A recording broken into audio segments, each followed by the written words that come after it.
Absolutely massive JJK spoilers again. If you are an anime only, scroll away right now. If you're still here, that means you're a manga reader. And have you heard the news? Gege finally admits that the biggest factor in Gojo's defeat was the fact that he let his guard down. Gege said after defeating Maharaga, Gojo thought that Sukuna had no way to bypass his infinity anymore. I think that the usual Gojo would have sensed that something was amiss and could have avoided a fatal wound.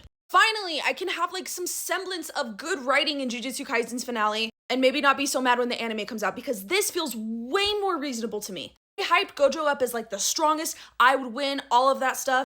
Gojo haters were so mad at us, but realistically, if you think about it, come on, that was pretty lame writing. Gojo had Sukuna running most of the fight, and he was fighting Maharaga and the other Shikigami as well. The biggest reason that this news is so comforting to me, makes so much more sense to me, because for the first time it doesn't feel like he was like, okay, I don't want Gojo here anymore, I want him out for plot. But instead, it's more consistent with Gojo's character. Gojo's always been the strongest, and they've always glazed him like crazy for being the strongest, even against Sukuna, except for when he lets his guard down. He does it other times in the series. He did it when fighting Toji. That's the reason that Toji was able to get the upper hand on him. Not because he was stronger, because he was smarter. Then they did it again in the prison realm. He let his guard down because he thought Geto was back. So to me, the fact that Gojo lost because Sukuna was smart enough to get him to a point where he let his guard down rather than Sukuna just being stronger feels so much better to me, and it feels way more respectful to the character that we all knew the whole time, regardless of if you like him or not, because I honestly believe whether or not you like him, that was kind of lazy writing the way it was initially portrayed.